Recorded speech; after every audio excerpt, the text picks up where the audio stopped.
मुजफ्फरपुर जिले के कुढ़नी विधानसभा क्षेत्र से वर्तमान में रहे राजद विधायक डॉक्टर अनिल सहनी की यात्रा भत्ता घोटाला में दोषी सिद्ध होते ही सदस्यता समाप्त कर दी गई, जिसके बाद उपचुनाव का ऐलान कर दिया गया।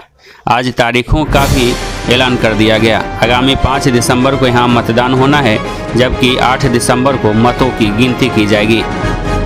शो के प्रायोजक है मां भवानी डेकोर प्राइवेट लिमिटेड, मतलब a complete floor solution, new 0 mile Dadar road Muzaffarpur.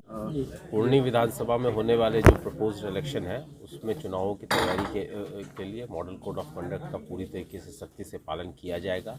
इस मामले में जो संबंधित थाने हैं उन सभी को निर्देश भी दे दिए गए हैं कि मॉडल कोड ऑफ कंडक्ट का सख्ती से पालन करें। इसके अलावा इस क्षेत्र में इस फ्लाइंग स्क्वाड की टीमें, स्टैटिक टीमें भी बनाई गई हैं और पुलिस के क्यूआरटी टीमें भी हैं, जो कि क्षेत्र में विधि व्यवस्था के लिए और अन्य जो कार्रवाइयाँ हैं इलेक्शन को लेकर के उसको पूरा कराएंगे। और इसमें जो लोग अपराधी प्रवृत्ति के लोग हैं एवं गुंडा प्रवृत्ति के लोग हैं उन लोगों को चिन्हित किया गया है। पूर्व से भी वो चिन्हित लिस्ट है, उनके ऊपर निरोधात्मक कार्रवाइयाँ, इसके अलावा डिटेंशन की जो कार्रवाइयाँ हैं सीसीए की वो भी की जाएंगी। इस तरीके से जो संवेदनशील बूथ की जो प्रक्रिया है उसको किया जा रहा है। टोटल 320 बूथ्स हैं, इसमें जहाँ जहाँ पर भी हम लोग को आवश्यकता होगी उसको उसी प्रकार से पूरी तरीके से संवेदनशील बूथ, क्रिटिकल बूथ और जो अगर कहीं पे भी अन्य ज़रूरी बूथ हैं उनके लिए वहाँ पर उसी तरीके की तैयारी लगाई जाएगी। ठीक है, थैंक यू।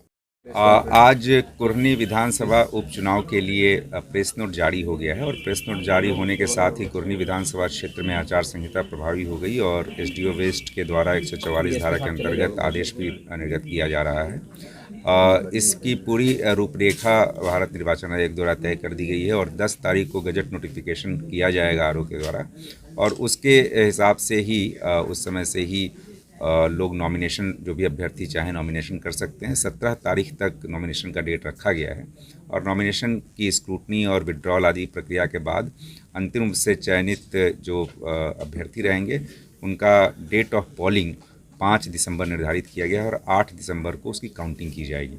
इस पूरे इलेक्शन को लेकर के करीब इसमें 3,11,728 मतदाता हैं और 320 बूथ रहेंगे।